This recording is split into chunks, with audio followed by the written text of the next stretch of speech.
ദൈവത്തിൻ്റെ ധന്യനാമം വാഴ്ത്തപ്പെടുമാറാകട്ടെ. 2025 ഏപ്രിൽ മാസം 30-ാം തീയതി ഈ വർഷത്തിന് 4-ാം മാസത്തിൽ നടക്കുന്ന നമ്മുടെ ഉപവാസ പ്രാർത്ഥനയ്ക്കായി ദൈവത്തിന് സ്തോത്രം ചെയ്യുന്നു.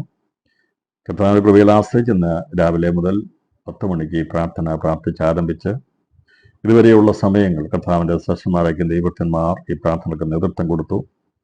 കർത്തൃകൃപയിൽ ആശ്രയിച്ച് പറഞ്ഞ എല്ലാ സാക്ഷ്യങ്ങൾക്കായി, സാക്ഷ്യവചനങ്ങൾക്കായി, പ്രാർത്ഥനാ വിഷയങ്ങൾക്കായി, സന്തോഷ വാർത്തകൾക്കായി ദൈവത്തിന് സ്തോത്രം ചെയ്യുന്നു. തുടർന്നുള്ള അല്പസമയ ചിന്തയ്ക്കായി ലൂക്കോസ് സുവിശേഷം 10-ാം അധ്യായം അതിൻ്റെ 23, 24 വാക്യങ്ങൾ വായിക്കുന്നു. പിന്നെ ശിഷ്യന്മാരുടെ നേരെ തിരിഞ്ഞ്, നിങ്ങൾ കാണുന്നതിനെ കാണുന്ന കണ്ണ് ഭാഗ്യമുള്ളത്. നിങ്ങൾ കാണുന്നതിനെ കാണുവാൻ ഏറിയ പ്രവാചകന്മാരും രാജാക്കന്മാരും ഇച്ഛിച്ചിട്ടും കണ്ടില്ല. നിങ്ങൾ കേൾക്കുന്നതിനെ കേൾപ്പാൻ ഇച്ഛിച്ചിട്ടും കേട്ടില്ല എന്ന് ഞാൻ നിങ്ങളോട് പറയുന്നുവെന്ന് പ്രത്യേകം പറഞ്ഞു. യേശു പ്രത്യേകമായിട്ട് എടുത്തു പറഞ്ഞ കാര്യമാണ് ഇവിടെ രേഖപ്പെടുത്തി. കർത്താവ് പറഞ്ഞു, എന്നാൽ പ്രത്യേകമായിട്ട് ആരോട് പറഞ്ഞു? ശിഷ്യന്മാരോട് പറഞ്ഞു. വന്നിരിക്കുന്ന എല്ലാവരോടുമല്ല, ശിഷ്യന്മാരോട് കർത്താവ് പ്രത്യേകമായിട്ട് പറഞ്ഞു. പ്രത്യേകം എന്ന് പറഞ്ഞാൽ അവരെ തിരിഞ്ഞ് അവരെ മാത്രം നോക്കിക്കൊണ്ട് ഒരുപാട് പേര് നിൽക്കുന്നതിൻ്റെ ഇടയ്ക്ക് ഒരു മൾട്ടിറ്റ്യൂഡ് ജനസമൂഹം ഉണ്ടെങ്കിൽ യേശുവിൻ്റെ ശിഷ്യന്മാരെ തിരിഞ്ഞ് യേശു നോക്കിയിട്ട് അവരോട് പ്രത്യേകമായി പറയുകയാണ്, നിങ്ങൾ ഭാഗ്യമുള്ളതാണ്. എന്താ ഭാഗ്യമുള്ളത്? എന്താണ്? അവരുടെ ജീവിതത്തിൽ എല്ലാം സൗഖ്യമായെന്നോ വിടുതലായെന്നോ എന്നുള്ളതല്ല. പക്ഷേ കഥ പറഞ്ഞു, നിങ്ങൾ കാണുന്നതിനെ കാണുന്ന കണ്ണ് ഭാഗ്യമുള്ളത്. നിങ്ങൾ കാണുന്നതിനെ കാണുന്ന കണ്ണ് ഭാഗ്യമുള്ളത് എന്ന് പറഞ്ഞാൽ കഥ പറഞ്ഞു, നിങ്ങൾ കാണുന്നതിനെ കാണുന്ന കണ്ണ് ഭാഗ്യമുള്ളത്.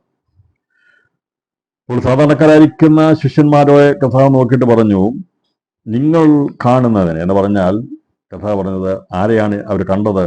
അവരെ തിരിഞ്ഞ് നോക്കിയിട്ട് യേശു പറയാം, നിങ്ങൾ കാണുന്നതിൻ്റെ അർത്ഥം നിങ്ങൾ എന്നെ കാണുന്നത്, യേശുവിനെ കണ്ടത്, അതുകൊണ്ട് നിങ്ങളുടെ കണ്ണ് ഭാഗ്യമുള്ളതാണ്. മറ്റുള്ളവർ യേശുവിനെ കാണുന്നുണ്ട്, പക്ഷേ അവർ കാണുന്ന കാഴ്ചപ്പാട് പല രീതിയിലാണ് കണ്ടത്. യേശുവിനെ നമുക്ക് കാണാൻ സാധിക്കുന്നത് അവൻ്റെ ശുശ്രൂഷയുടെ ആരംഭം മുതൽ, അല്ലെങ്കിൽ അവൻ ചെറുപ്പത്തിൽ വളർന്നു വന്ന ആ നസറേത്ത് മുതൽ കാൽവരിയുടെ ക്രൂശീകരണത്തിൽ വരെ അനേക യേശുവിനെ കണ്ടിട്ടുണ്ട്. പല വിധത്തിലാണ് യേശുവിനെ അവർ കണ്ടത്. പല രീതിയിലാണ് യേശുവിനെ കണ്ടതെന്ന് നമുക്കറിയാം. പലരും കണ്ടത് യേശുവിനെ ചതിയനായിട്ടും വഞ്ചകനായിട്ടും അല്ലെങ്കിൽ ന്യായപ്രമാണത്തിനെതിരുള്ളവനായിട്ടും യേശുവിനെ കണ്ടു. അവർ യേശുവിനെ നോക്കിയത്, വീക്ഷിച്ചത് അവരുടെ ഹൃദയത്തിന്റെ ആ ഉൾക്കോണിലുണ്ടായിരുന്ന, അവരുടെ ഹൃദയത്തിന്റെ ആ അടിത്തട്ടുണ്ടായിരുന്ന അനുസരിച്ചുള്ള ചിന്തകളിലാണ് യേശുവിനെ കണ്ടത്.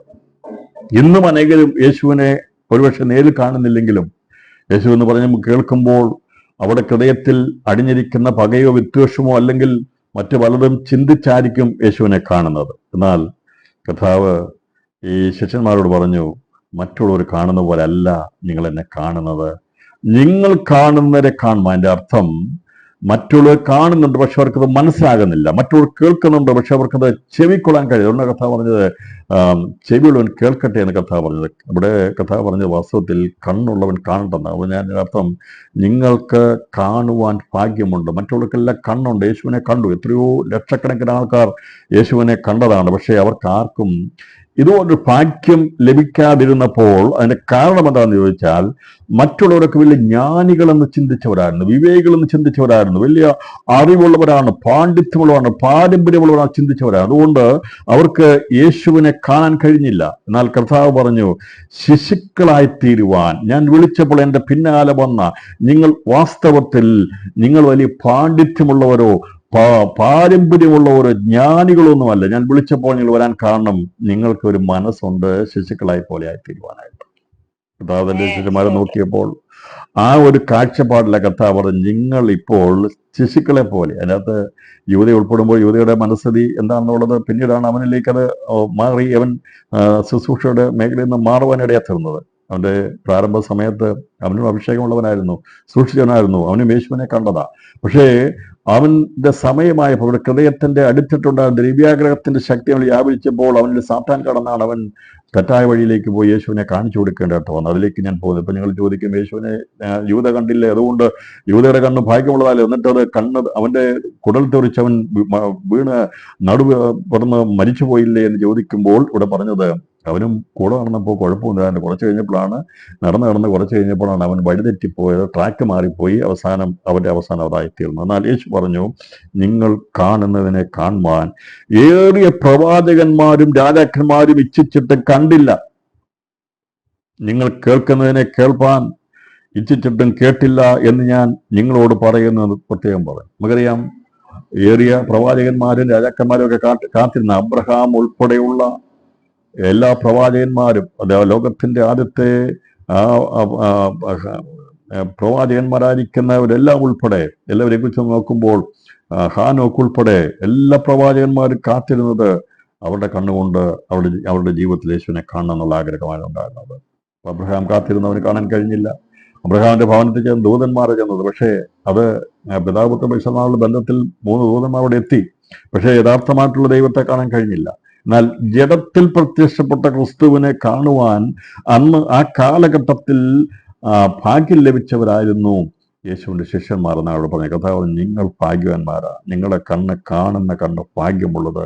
നിങ്ങൾ കാണുന്നതിനെ കാണുവാൻ ഏറിയ പ്രവാചകന്മാരും രാജാക്കന്മാരും ഇച്ഛിച്ചിട്ട് കണ്ടില്ല. അവരുടെ കാലത്താണോ ഇത് എന്നവർ ആഗ്രഹിച്ചിരുന്നു, പക്ഷേ അവർക്ക് കാണാൻ കഴിഞ്ഞില്ല. എന്നാൽ ഇതിൽ നിന്ന് വ്യത്യസ്തമായിട്ട് ഒരു വ്യക്തി യേശുവിനെ കാണാതെ മരണമാസ്വദിക്കുകയില്ല, മരിക്കയില്ല എന്നൊരു പറഞ്ഞൊരു വ്യക്തി യേശുവിനെ കണ്ടിരുന്നു. പഴയ പ്രവാചകന്മാർ പലരും കാലയവനിക്കുള്ളിൽ അവർ മറഞ്ഞു പോയപ്പോൾ, അവർക്കാർക്കും യേശുവിനെ കാണാൻ കഴിയാതെ പോയപ്പോൾ, മരണം കാണാതെ ഒരുവൻ കാത്തിരിപ്പുണ്ടായിരുന്നു. അവനെക്കുറിച്ച് ലൂക്കോസ് സുവിശേഷത്തിൽ തന്നെ പറഞ്ഞിട്ടുണ്ട്, യേശു ജനിക്കുന്നതിന് മുമ്പ് അവൻ കാത്തിരിക്കുകയാണ്. ഇസ്രായേലിന്റെ രക്ഷകനായിരിക്കുന്ന യേശുവിനെ കാണാതെ അവന് ഈ ലോകത്തു നിന്ന് മാറ്റം വരികയില്ല എന്ന് പറഞ്ഞുകൊണ്ട് അവനോട് ദൈവാത്മാവ് സംസാരിച്ചിരുന്നു. അത് പ്രകാരമാണ് ലൂക്കോസിൽ 2-ാം അധ്യായത്തിൽ പറഞ്ഞിരിക്കുന്നത്. അതിന്റെ 25-ാമത്തെ വാക്യം, യെരുശലേമിൽ ശിമിയോൻ എന്ന പേരുള്ള ഒരു മനുഷ്യനുണ്ടായിരുന്നു. ഈ മനുഷ്യൻ നീതിമാനും ഇസ്രായേലിന്റെ ആശ്വാസനെ കാത്തിരിക്കുന്നവനുമായിരുന്നു. പരിശുദ്ധാത്മാവും അവന്റെ മേലുണ്ടായിരുന്നു. കർത്താവിന്റെ ക്രിസ്തുവിനെ കാണും മുമ്പേ മരണം കാണുകയില്ല എന്ന് പരിശുദ്ധാത്മാവിനാൽ അവന് അരുളപ്പാടുണ്ടായിരുന്നു. അപ്പോൾ ഇവൻ കാത്തിരുന്നു. ഇസ്രായേലിന്റെ ആശ്വാസം, നീതിമാൻ, അതുപോലെ തന്നെ ഇസ്രായേലിന്റെ ആശ്വാസനെ കാത്തിരുന്നവനായിരുന്നു. പരിശുദ്ധാത്മാവും ഉള്ള ഒരു വ്യക്തിയായിരുന്നു ശിമിയോൻ.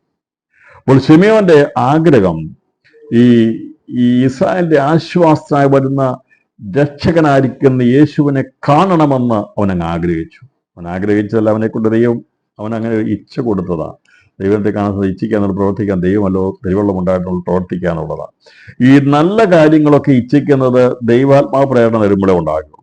മോശമായതൊക്കെ ലോകത്ത് നമുക്ക് ഇച്ഛ ഉണ്ടാകുന്നത് 3 രീതിയിലാണ്. ഒന്ന്, സ്വയത്തിന് ഇച്ഛ ഉണ്ടാകും, നമ്മുടേതായിട്ടുള്ള വ്യക്തിപരമായിട്ടുള്ള ഇച്ഛ. അത് എൻ്റെ വ്യക്തിപരമായിട്ട് ഞാൻ ഇൻബോൺ ആയിട്ടുള്ള ജനിക്കും മുതലുള്ളതായിട്ടുള്ള എൻ്റെ മാനുഷിക ജീവനെക്കുറിച്ചുള്ള അല്ലെങ്കിൽ എൻ്റെ മനുഷ്യാത്മാവിലുള്ള ഇച്ഛ എനിക്കുണ്ട്. അത് നമ്മുടെ ജീവിതത്തിന്റെ പല കാര്യങ്ങളും, നമുക്ക് കഴിക്കണം, കുടിക്കണം, അല്ലെങ്കിൽ ഇതൊക്കെ നമ്മുടെ ഇച്ഛകളാണ്, നമ്മുടെ സ്വയത്തിന്റെ ഇച്ഛകളാണ്, അല്ലേ? എനിക്ക് കഴിക്കാൻ ആഗ്രഹമുള്ളതും എനിക്ക് അത് നമ്മുടെ ഇച്ഛയാണ്. അപ്പം ഏതെല്ലായിരുന്ന ഹവയ്ക്കും ആദമിനും ഒക്കെ ഇഷ്ടംപോലെ കഴിക്കാനുള്ള അവരുടെ ആഗ്രഹം ഉണ്ടായിരുന്നു. പക്ഷേ ആ കഴിക്കുന്ന കാര്യത്തിന്മേൽ വേറൊരാളുടെ ഇഷ്ടം വന്നപ്പോഴാണ് അവരെന്ത് ചെയ്ത് പാപം ചെയ്തത്. ഞാൻ പറഞ്ഞല്ലോ, നമ്മുടെ സ്വയമായിരിക്കുന്ന ഇച്ഛയുണ്ട്, അത് മറ്റാൾക്കാരുടെ ഇച്ഛ നമ്മളെ എന്ത് ചെയ്യും, അതിനെ സ്വാധീനിക്കാൻ ഇടയായിത്തീരും. അതുപോലെ തന്നെ നല്ല ആഗ്രഹങ്ങളുമുണ്ട്. അപ്പോൾ ഇങ്ങനെ വിവിധമായിരിക്കുന്ന കാര്യങ്ങൾ, ആഗ്രഹങ്ങൾ നമ്മുടെ ജീവിതത്തിൽ ബാധിക്കുമ്പോൾ, ഇവിടെ നല്ലൊരു കാര്യത്തിന് വേണ്ടി ആഗ്രഹിച്ചവരിൽ ചുരുക്കം പേരായിരുന്നു ഈ ശിമോനെ പോലുള്ള ഹന്ന പ്രവാചികന്മാരെ പോലുള്ള കുറെ ആൾക്കാർ ഇവിടെ ഉണ്ടായിരുന്നു. ഇവരൊക്കെ ഈ പ്രവചനം വായിച്ച് കേട്ടുപോയിട്ട് പാട്ടുപാടി വായിച്ചു പോകുന്ന ഭാഗങ്ങൾ അതുപോലെ തന്നെ ഒരുവിട്ടങ്ങ് തള്ളിവിടുകയല്ല ചെയ്തത്. അത് സംഭവിക്കും എന്നുള്ളത് അവർ മനസ്സിലങ്ങ് ഏറ്റെടുത്തു കഴിഞ്ഞപ്പോൾ അത് കാണാനുള്ള ആഗ്രഹത്തിന് വേണ്ടി ഇന്ന് ഈ പകൽ സമയം ഇതേക്കുറിച്ച് ഞാൻ സംസാരിക്കുമ്പോൾ നമുക്കൊരു ആഗ്രഹമുണ്ടായിരിക്കണം, നല്ല ആഗ്രഹം ഉണ്ടായിരിക്കണം. എന്തായിരിക്കണം? ശിമയോന്റെ നല്ല ആഗ്രഹം ഉണ്ടായിരുന്നോ? അവന് രക്ഷകനായിരിക്കുന്നു. ഇസ്രായേലിന്റെ ആശ്വാസം. ഇസ്രായേലിന്റെ ആശ്വാസമില്ല, ആകെ രാജാവില്ലാതെ ഒന്നുമില്ലാതെ തകർന്നു കിടക്കുന്ന ഒരു ഒരു ഒരു രാഷ്ട്രമായി മാറിപ്പോയി, അടിമത്തത്തിൽ കിടക്കുകയാണ്. അപ്പോൾ ഇതിനൊരു മാറ്റം വരാൻ വേണ്ടി ആഗ്രഹിക്കുകയായിരുന്നു. ദൈവജനമേ, ഇന്ന് ഈ സന്ദേശം കേൾക്കുമ്പോൾ ലോക ജനതയെക്കുറിച്ചും മനുഷ്യനെക്കുറിച്ചും നമുക്കൊരു ആഗ്രഹം ഉണ്ടാകണം. അതെ, മനുഷ്യന് ആശ്വാസം നൽകുവാൻ വേണ്ടി യേശു വന്നിട്ട് ഈ ദിവസങ്ങളിൽ അനേക കോടിക്കണക്കിന് ആൾക്കാർക്ക് ആശ്വാസം ലഭിച്ചു. എന്നാൽ ഇതുവരെയും ആശ്വാസം ലഭിക്കാത്ത അനേകരുണ്ട്. അവർക്ക് ഈ രക്ഷകനായിരിക്കുന്ന യേശു ഒന്ന് വെളിപ്പെട്ട് കിട്ടുവാൻ, അവർക്ക് ആശ്വാസമായി തീരുവാൻ വേണ്ടി നാം പ്രാർത്ഥിക്കണം. നമ്മൾ ആശ്വാസമില്ലാത്തവരാണ്. നമുക്ക് ഏത് പ്രതിസന്ധി വന്നാലും നമ്മൾ ധൈര്യമുള്ളവരാണ്. സ്തോത്രം. നമുക്ക് ഇതൊന്നും ഇവിടെ ഒന്നും പ്രശ്നമല്ല. ഇതൊക്കെ നടക്കുന്ന വിഷയങ്ങൾക്കകത്ത് നമുക്ക് ഇച്ചിരി ബുദ്ധിമുട്ടൊക്കെ വരും. പക്ഷേ ആശ്വാസമറ്റവരല്ല ദൈവമക്കൾക്ക് ആശ്വാസമുണ്ട്. എന്നിലും നിങ്ങളിലും വ്യാപരിക്കുന്ന ദൈവത്തിന്റെ പരിശുദ്ധാത്മാവത് ആശ്വാസം നൽകുന്നത്, ആശ്വസിപ്പിക്കുന്നത്. എന്റെ യേശുവിന്റെ ശബ്ദം എന്നെ ആശ്വസിപ്പിക്കുന്നത്, എന്നെ സന്തോഷിപ്പിക്കുന്നത്. എത്ര വലിയ പ്രതിസന്ധി വന്നാലും അതിൻ്റെ അകത്ത് ആശ്വാസം അറ്റു പോകത്തില്ല.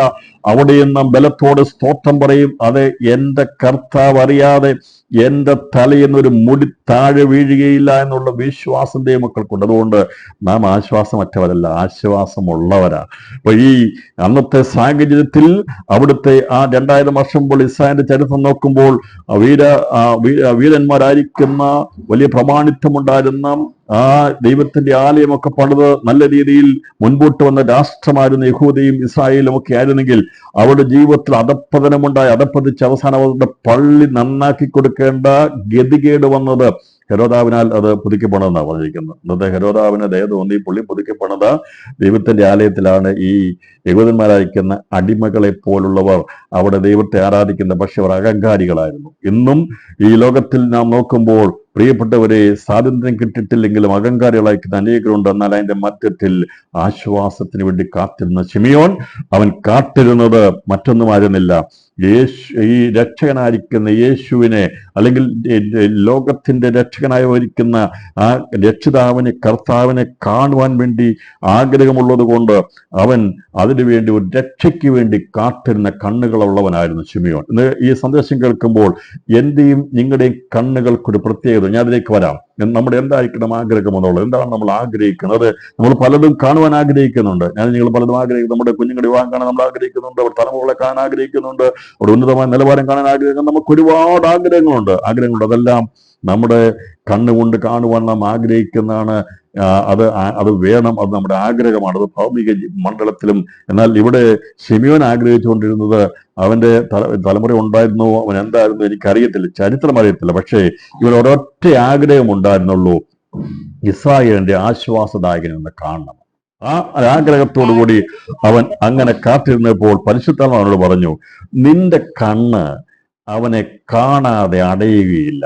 ആഗ്രഹമങ്ങ് മൂർച്ഛിച്ചു കഴിഞ്ഞാൽ അത് അതൊരു ആവശ്യമായി മാറിക്കഴിഞ്ഞാൽ ദൈവാത്മാവ് ഇടപെടാതിരിക്കുകയില്ല. ഇന്ന് സന്ദേശം കേൾക്കുമ്പോൾ എല്ലാ ദൈവമക്കൾക്കും ഉണ്ടാകേണ്ടത് മറ്റെന്തിനേക്കാൾ ഉപരിയായി ദൈവത്തിന്റെ ആശ്വാസത്തിന്റെ ആ ദൈവിക നാളുകളെ കുറിച്ചും ദൈവം വഴി ചെയ്യാൻ പോകുന്നതിനെ കുറിച്ചുള്ള പ്രത്യാശയുള്ളവരായിരിക്കുന്ന ദൈവമക്കൾ. അദ്ദേഹം ഇങ്ങനെ കാത്തിരുന്നു കഴിഞ്ഞപ്പോൾ ശിമിയോന് വളരെയധികം അവൻ പുറമേ നോക്കുമ്പോൾ, മറ്റുള്ള കാര്യങ്ങളെ നോക്കുമ്പോൾ ആശ്വാസം കണ്ടെത്താൻ കഴിയുന്നില്ല. അവന് അറിയാമായിരുന്നു ഇവിടെയുള്ള ആർക്കും ആശ്വാസം നൽകുവാൻ കഴിയത്തില്ല. ദാവീദ് ഭരിച്ചുപോയി, ശലോമോൻ ഭരിച്ചുപോയി, യെഹോശാഫാത്ത്, മറ്റുള്ള അനേക രാജാക്കന്മാർ ഭരിച്ചുപോയി. അവർക്കാർക്കും ഇസ്രായേലിന് ആശ്വാസം നൽകുവാൻ കഴിയാതിരുന്നപ്പോൾ അവൻ അറിയാമായിരുന്നു, തിരുവനന്തപുരനോട് സംസാരിച്ചിരുന്നു, ആശ്വാസം നൽകുന്ന ഇസ്രായേലിനെ ആശ്വസിപ്പിക്കുന്ന ഒരുവൻ ജനിക്കും, അവൻ ലോകത്തിന്റെ രക്ഷകനായിരിക്കും എന്നുള്ള കാഴ്ചപ്പാട് പരിശുദ്ധം അവന്റെ ഉള്ളിൽ പറഞ്ഞു കൊടുത്തപ്പോൾ അവന്റെ ഹൃദയത്തിന്റെ അകത്തൊരു ദർശനമുണ്ടായി, ഒരു വിവശതയുണ്ടായി. അവൻ കാത്തിരിക്കുകയാണ് ഈ പറയുന്ന ആ രക്ഷകനെ കാണാനുള്ള ആഗ്രഹം വന്നപ്പോൾ കർത്താവ് പറഞ്ഞു, ദൈവാത്മാവ് പറഞ്ഞു, നീ അവനെ കണ്ടിട്ടല്ലാതെ കണ്ണടയ്ക്കത്തില്ലെന്ന് പറഞ്ഞു. എത്ര വയസ്സായെന്ന് രേഖപ്പെടുത്തിയിട്ടില്ല. ശിമോനെ കുറിച്ച് പഠിക്കുമ്പോൾ അദ്ദേഹത്തിന് എത്ര വയസ്സിലാണ് മരിച്ചെന്ന് കഴിഞ്ഞ്, കാരണം അത് എഴുതി കഴിഞ്ഞാൽ നമുക്ക് വിശ്വസിക്കാൻ കഴിയാത്തതുകൊണ്ടായിരിക്കും വയസ്സ് എഴുതാതിരിക്കുന്നത്. എനിക്കറിയത്തില്ല, കാരണം ഇദ്ദേഹത്തിന്റെ വയസ്സ് 120, 130, 150 എത്രയാണെന്ന് അറിയത്തില്ല. കാരണം പക്ഷേ ദീർഘനാളുകൾ അദ്ദേഹം ജീവനോട് ഇരുന്നു. അദ്ദേഹത്തിന്റെ കണ്ണ് മങ്ങിപ്പോകാതിരുന്നു. ദൈവിക കാര്യങ്ങൾ കാണണമെന്ന് ആഗ്രഹമുണ്ടെങ്കിൽ പരിശുദ്ധാത്മാഭിഷേകത്തോടെ കാത്തിരുന്നു കഴിഞ്ഞാൽ നിന്റെ കണ്ണ് മങ്ങിപ്പോകുവാൻ, എന്റെ കണ്ണ് മങ്ങിപ്പോകുവാൻ ദൈവം സമ്മതിക്കുകയില്ല. നല്ല കാര്യങ്ങൾക്ക് വേണ്ടി കാത്തിരുന്നാൽ കാണാനുള്ള ഭാഗ്യം ദൈവാത്മാവ് നൽകും എന്നാണ് ഇവിടെ പറഞ്ഞിരിക്കുന്നത്. മരണം കാണുകയില്ല എന്ന് അവരോട് അരുളപ്പാട് കൊടുത്തിരുന്നു. മരണം കാണുകയില്ല. ദൈവം പറഞ്ഞു കഴിഞ്ഞാൽ നന്മ കാണുമെന്ന് പറഞ്ഞാൽ നന്മ കണ്ടിട്ടേ കണ്ണടയുള്ളൂ. ദൈവം വാഗ്ദത്തം പറഞ്ഞിട്ട് ദൈവത്തിന്റെ വാക്ക് മാറിപ്പോകത്തില്ല. ശിമോനെ, നിന്റെ പ്രായം എത്രയായാലും, നീ എത്രമാത്രം വിചാരിച്ചാലും ദൈവം പറഞ്ഞിട്ടുണ്ടെങ്കിൽ നീ മരണം കാണുകയില്ല എന്ന് പറഞ്ഞാൽ മരണം കാണുകയില്ല. അതങ്ങനെ തന്നെ സംഭവിക്കുള്ളൂ. കർത്താവിന്റെ ക്രിസ്തുവിനെ കാണും മുമ്പേ മരണം കാണുകയില്ല എന്ന ദൈവത്തിന്റെ അരുളപ്പാട് അവിടെ ഉണ്ടാകും. അപ്പോൾ യേശു ജനിക്കുമ്പോൾ തന്നെ അവനെ കാത്തിരുന്ന ഒരു കൂട്ടം ആൾക്കാരുണ്ടായിരുന്നു. അതുകൊണ്ട് ലോകം മുഴുവൻ സാത്താന്റെ കീഴിലായി പോയിട്ടില്ല. പ്രിയപ്പെട്ടവരെ, ഏത് കാലഘട്ടത്തിലും വെളിച്ചത്തെ പിടിച്ചടക്കാൻ കഴിയത്തില്ല. ഇന്ന് ഈ പകൽ സമയത്ത് ഉപവാസ പ്രാർത്ഥന ആത്മാവ് വിളിച്ചു പറയുകയാണ്. അവിടെവിടങ്ങളായുള്ള ദൈവ തലമുറകളെ, ദൈവമക്കളെ പിടിച്ചടക്കുവാൻ അന്ധകാരശക്തികൾ നോക്കുന്നുണ്ട്. ഇരുളിന്റെ ശക്തികൾ അവൻ്റെതായ ശക്തി ഉപയോഗിച്ച് കീഴ്പ്പെടുത്താൻ ശ്രമിക്കുന്നുണ്ട്. പക്ഷേ ഇന്ന് രാത്രി ഞാൻ ആത്മാവിൽ വിളിച്ചു പറയുക, ദൈവമക്കളെ കീഴ്പ്പെടുത്തുവാൻ നിനക്ക് കഴിയത്തില്ല സാത്താനെ. നീ അവിടെ ഇവിടെ ചില കാര്യങ്ങൾ ചെയ്തുകൊണ്ട് ദൈവമക്കളെ കീഴടക്കാന്ന് വിചാരിക്കരുത്. എല്ലാവരും തകർന്നു പോകുമെന്ന് വിചാരിച്ച്, ആരുമില്ല എന്ന് വിചാരിച്ചാൽ, കണ്ണിന് കാഴ്ചയുള്ള ദീർഘദൃഷ്ടിയുള്ള ദൈവദാസന്മാർ, ദൈവമക്കൾ എല്ലാ കാലഘട്ടത്തിലും ഉണ്ടായിരുന്നു.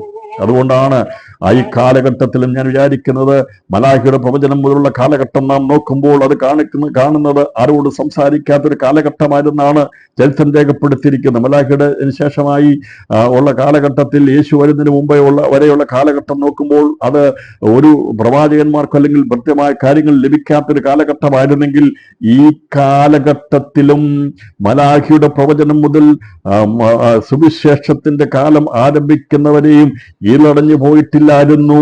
അതിന് തെളിവാണ് യേശുവിന് വേണ്ടി കാത്തിരുന്ന, ക്രിസ്തുവിന് വേണ്ടി കാത്തിരുന്ന ശിമയോനെ പോലെയുള്ള വ്യക്തികൾ അന്നും ലോകത്തിലുണ്ടായിരുന്നു.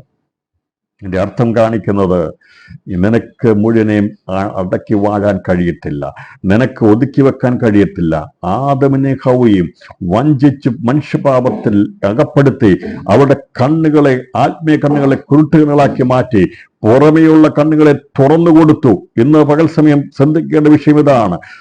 സാത്താൻ മറ്റൊന്നുമല്ല ചെയ്തത്, അകത്തെ കണ്ണടച്ചു കളയുക, ആത്മീയ കുരുട്ട് കണ്ണാക്കി കളയുക, ആത്മാവിന്റെ കണ്ണിനെ അടച്ചു കളയുകയും പുറമെയുള്ള കണ്ണുകൾ തുറന്ന് ലോകം മുഴുവൻ വേണമെന്നുള്ള വ്യഗ്രത നൽകുകയും ചെയ്യുന്നതാണ് പൈശാചിക പ്രവൃത്തി.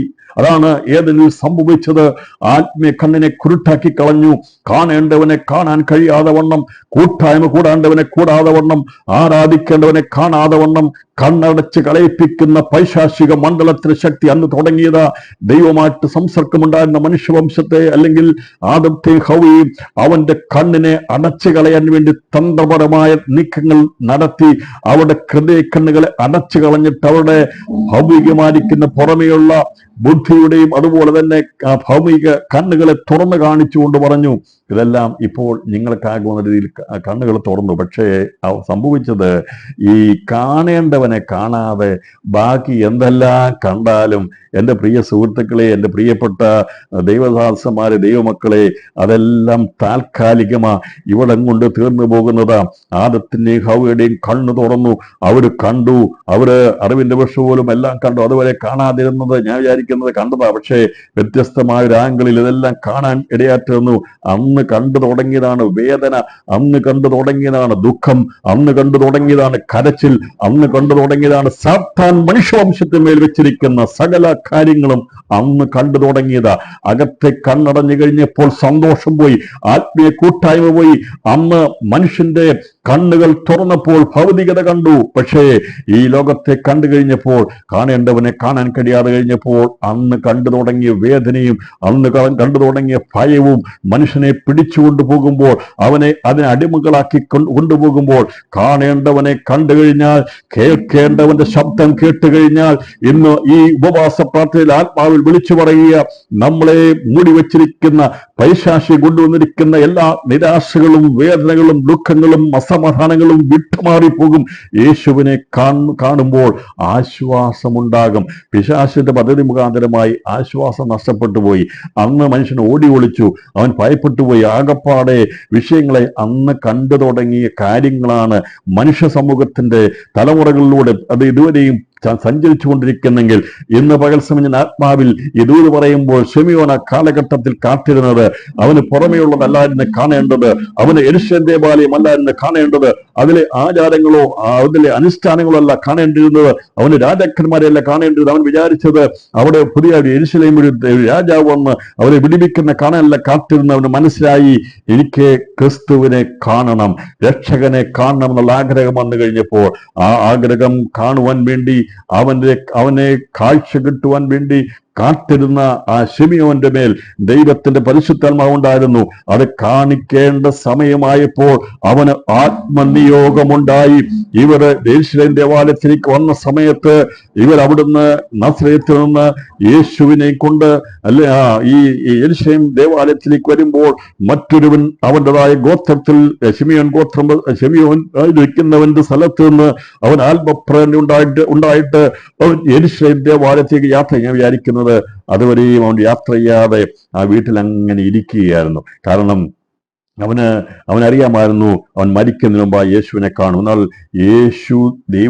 യേശുവിനെ കൊണ്ട് അവന്റെ അമ്മയപ്പന്മാർ യേശു ദേവാലയത്തിലേക്ക് വരുന്ന സമയമായപ്പോൾ ആത്മനിയോഗം അവന്റെ മേൽ വ്യാപരിച്ചു.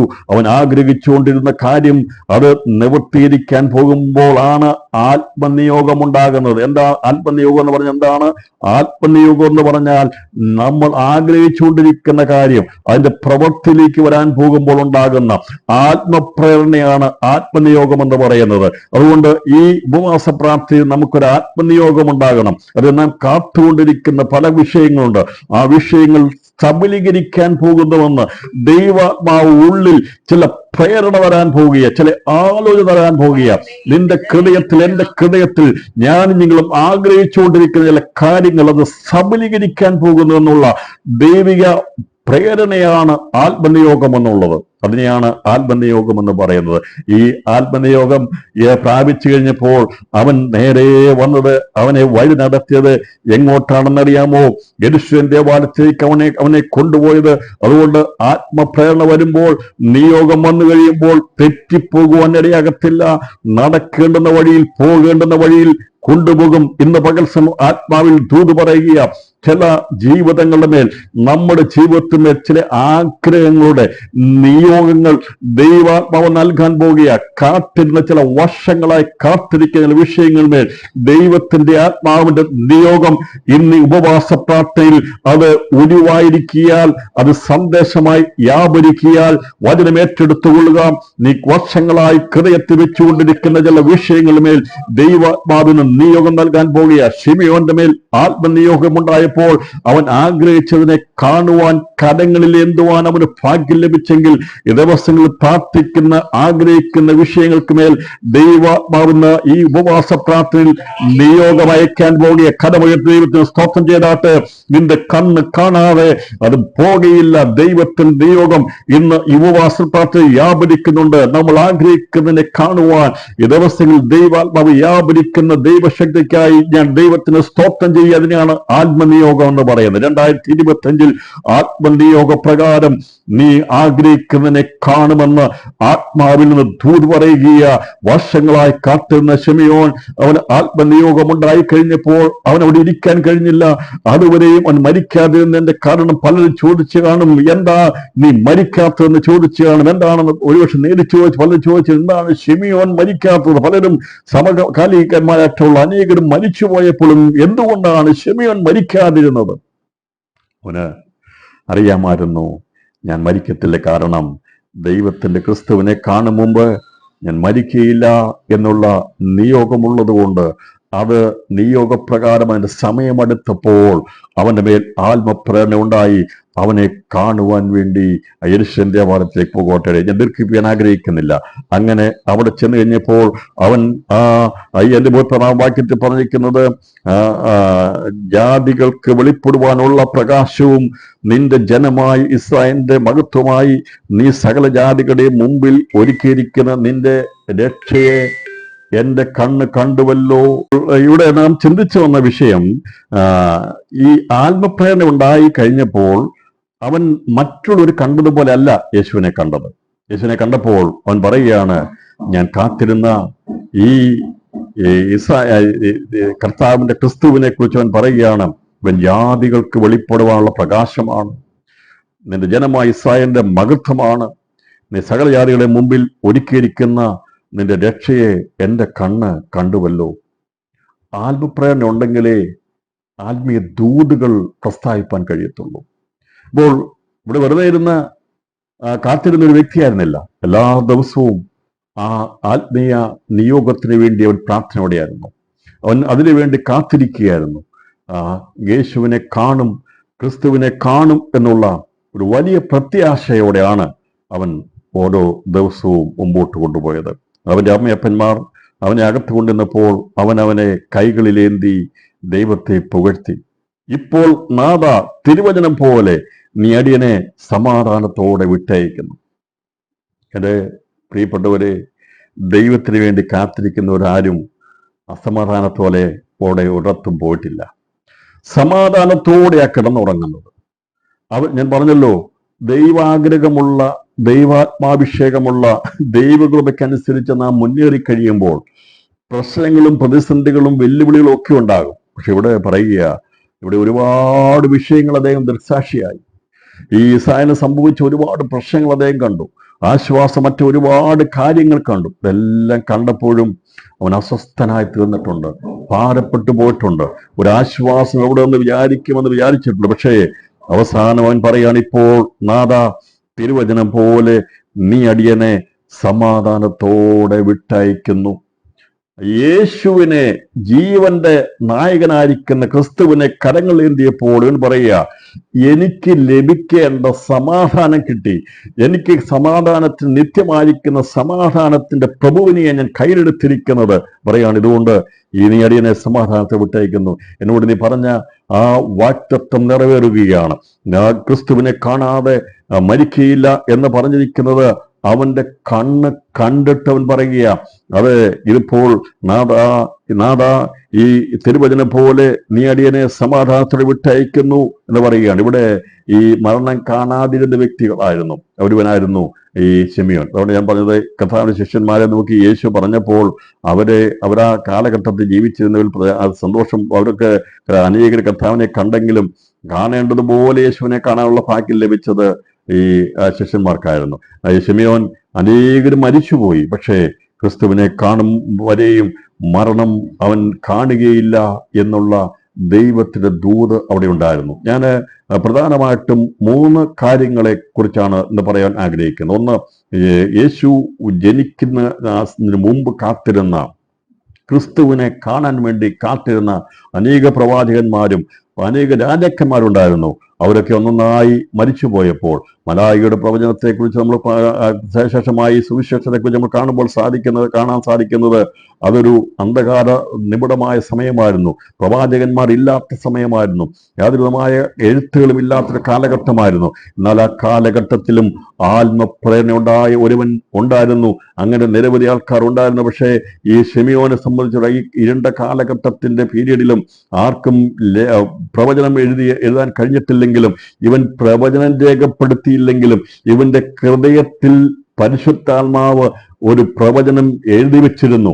ആ മലാഖി വരെയുള്ള പ്രവാചകന്മാർ രേഖപ്പെടുത്തി വെച്ചിരുന്നത്, അവർക്ക് കിട്ടിയ കാഴ്ചപ്പാടുകളെ മുഴുവൻ രേഖപ്പെടുത്തി വെക്കുകയായിരുന്നെങ്കിൽ ഇവിടെ വാക്കാലുള്ളതല്ല, ഹൃദയത്തിന്റെ അകത്ത് ദൈവമോട് സംസാരിച്ച് ശിമിയോൻ ഒരു പ്രവചന പുസ്തകം എഴുതി വെച്ചില്ല. പക്ഷേ ശിമിയോൻ എഴുതി വെച്ചിരിക്കുന്നത് വലിയൊരു പ്രവചനമാണ്. ഞാൻ പറഞ്ഞല്ലോ, പഴയ നിയമത്തിന്റെ മുഴുവൻ പ്രവചനങ്ങളെയും ആ പ്രവാചകന്മാർ പ്രവചിച്ച മുഴുവൻ പ്രവചനങ്ങളുടെയും അന്തസത്ത ഈ ശിമിയോന്റെ വാക്കുകൾ നമുക്ക് കാണാൻ സാധിക്കും. അതൊരു ശിമിയോന്റെ എഴുതിയ പ്രവചന പുസ്തകമായിട്ട് കാണാൻ കഴിയത്തില്ലെങ്കിലും ഈ ശരിയായ രീതിയിൽ നാം വായിച്ച് പഠിക്കാമെങ്കിൽ ചില വാക്യങ്ങളെ ചില സെന്റൻസുകളെ അദ്ദേഹം സംസാരിച്ചിട്ടുള്ളെങ്കിലും അത് മുഴുവനും പഴയ നിയമത്തിന്റെ ഉൽപ്പത്തി മുതൽ മലാഖി വരെയുള്ള പ്രവചനങ്ങളുടെ അന്തസ്സത്തെ ആകത്തുകയായിരുന്നു, രത്നച്ചുരുക്കമായിരുന്നു അദ്ദേഹം പ്രസ്താവിച്ചത്. കാരണം അത്രമാത്രം ആത്മീയ കാഴ്ചപ്പാടുണ്ടായിരുന്ന ശിമിയോൻ കാത്തിരുന്നത്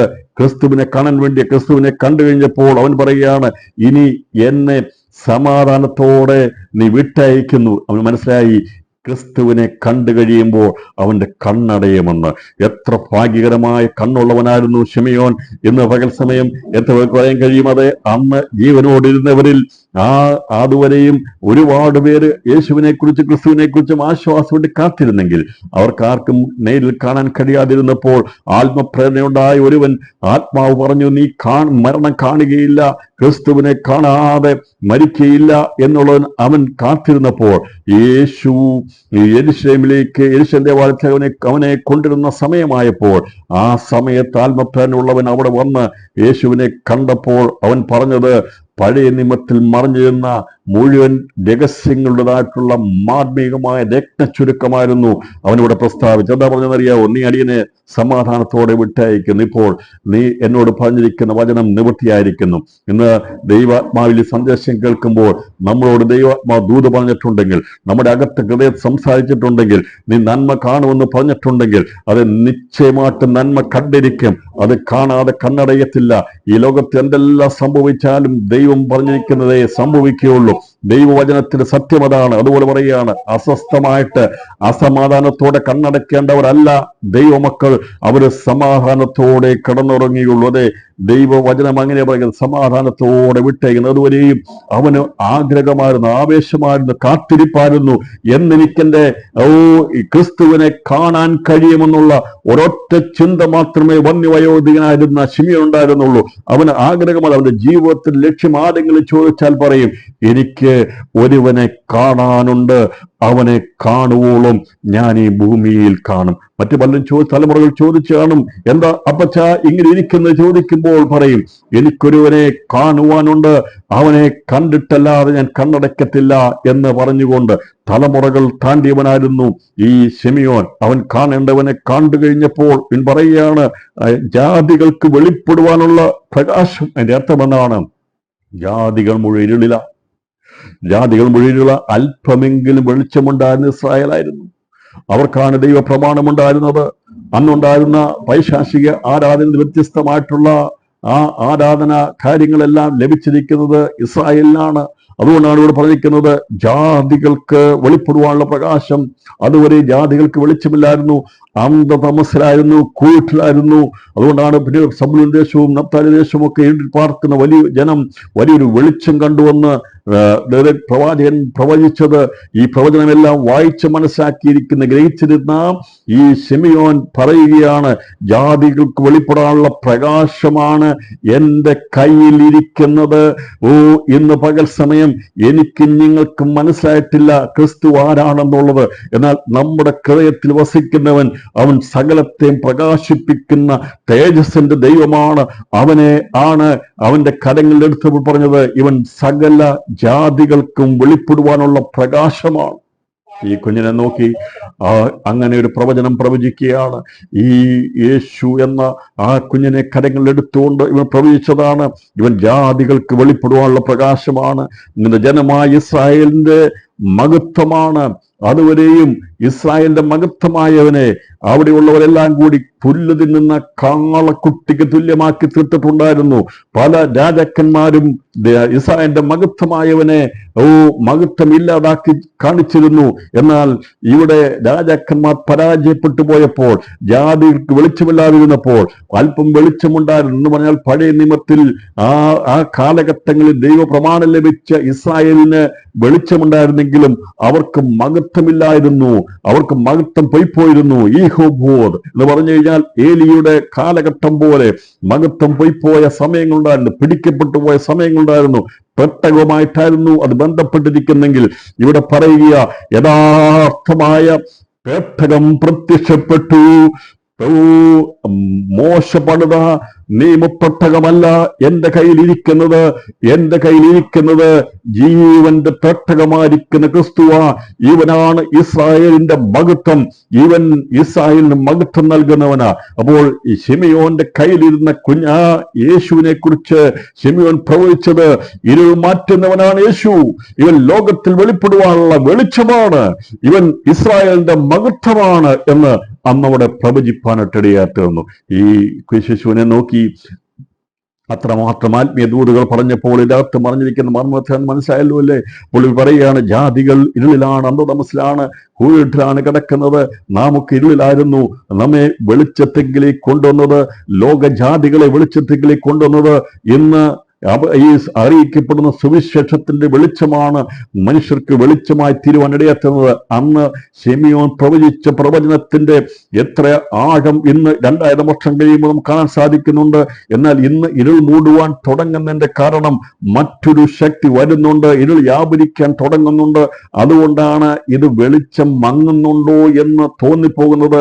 അത് നമുക്ക് തോന്നും. പക്ഷേ നമുക്ക് കാണാൻ സാധിക്കുന്നത് കർത്താവിന്റെ 2ാമത്തെ വരവാകുമ്പോൾ ഈ പറയുന്ന വെളിച്ചത്തെ ഇല്ലാതാക്കാൻ വേണ്ടി ഇരുൾ വ്യാപരിക്കുമെന്നാൽ യഥാർത്ഥമായ മഹത്വമായിരിക്കുന്ന ക്രിസ്തു അവൻ പ്രത്യക്ഷപ്പെടും. അതുകൊണ്ടാണ് സംഗ്രാമന്റെ പറയുന്നത്, സന്ധ്യാസമയത്തോ വെളിച്ചമാകും.